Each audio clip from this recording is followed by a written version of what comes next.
Welcome guys. This video is a guide into how to play TEJO at its maximum efficiency. We will go over all his abilities, the stealth drone, the special delivery, the guided salvos, and of course his ultimate.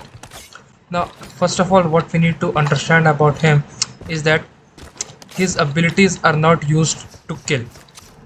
Though his abilities can kill, that's not their main purpose. The main purpose of his abilities is to make the player move.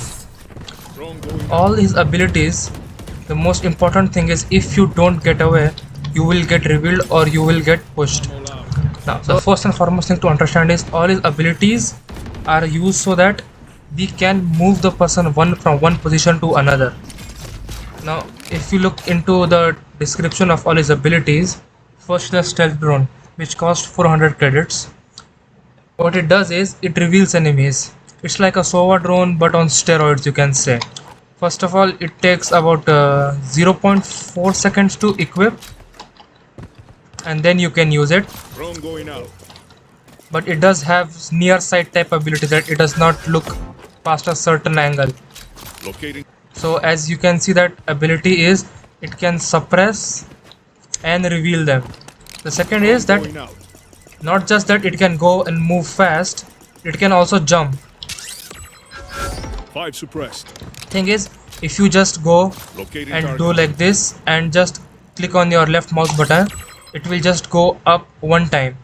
But if you go into your drone, then come here and then jump and do it, you will go even higher. So that is one of the reasons why whenever we enter a site using a drone, we should not just let it just click the left mouse button to reveal. What we should do is first we should jump and then we should reveal, so that it can go even higher. Grenade is live. Now that's all about the stealth drone. Now let's move on to the special delivery. Now this Q ability, most people don't know it's called special delivery. It has a little nuance to it, which is it creates an explosive circle around its missile. First off, if we see, it is sticky. It is a sticky grenade, so it catches onto people and then explodes, giving them a concuss stun effect. Well, the maximum damage this sticky grenade can do is 35 towards the inner radius, while the least damage it can do is about 20. Important things about this ability, which many people don't seem to realize, is that their stun can go through the walls. As you can see here, even if I stun here, it will go and hit here. When you are going to clear angles such as this angle right here, if we take into consideration, if there is an enemy hiding behind here or here, instead of just doing it like this, what you can do is you can just stun the whole wall, because it will stun the whole area. You don't need to be extremely precise with this ability. If they are hiding behind this wall like this, you can go like this, or you can also bounce it off the wall. It has one enemy remaining. What most people do is when they play against initiators, what they do is they try and hide from the utility or try and break them. Like SOVA's dart or SOVA's drone, people can actually break them, but not with TEJO. The only ability of TEJO you can break is its stealth drone. So what you can do is use a stealth drone to go and reveal the enemy, and then you can either stun them using your special delivery, or you can use your guided salvos. Either kill them or make them move. The most important thing I'm reiterating again and again is that you have to use his ability to make them move.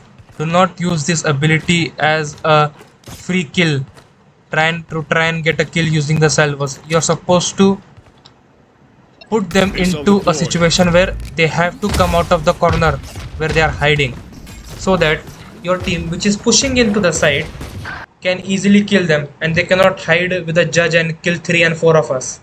Now onto the guided salvos.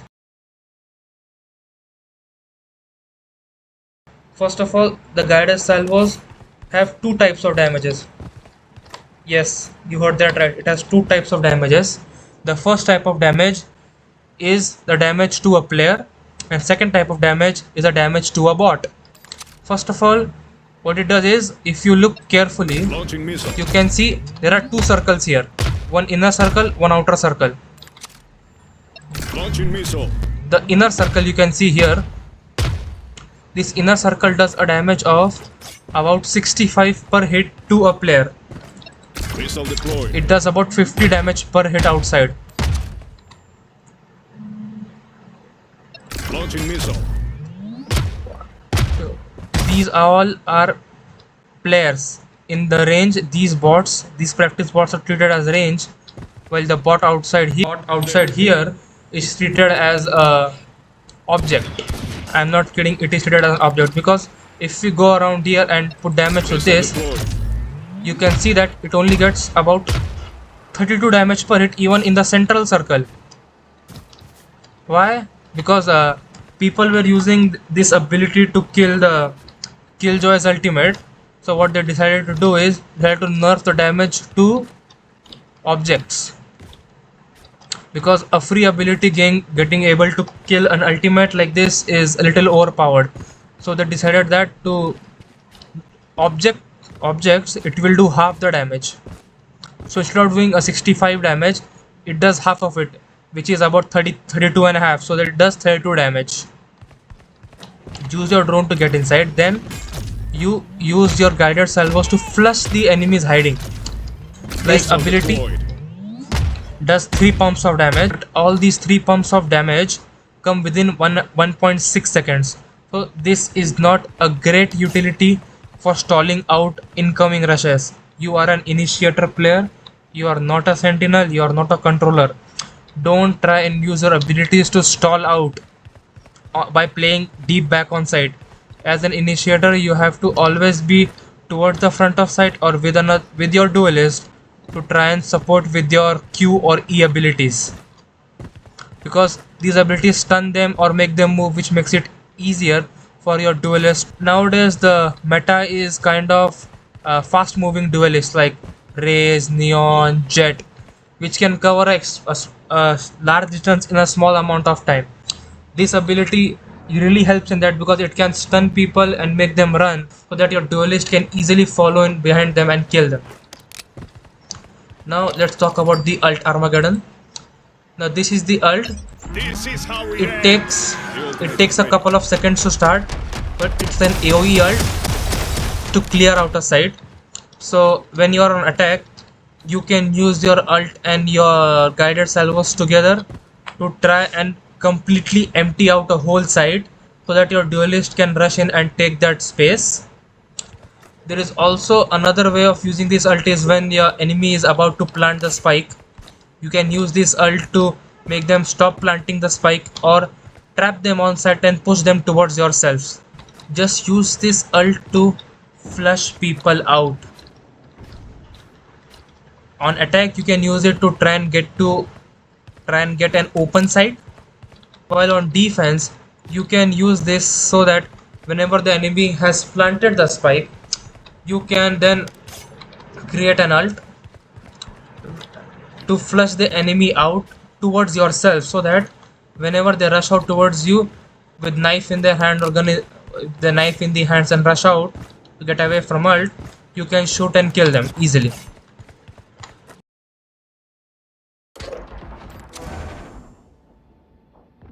Joke's over! You're dead! Grenade is live. Drone going out. Spike planted. One suppressed.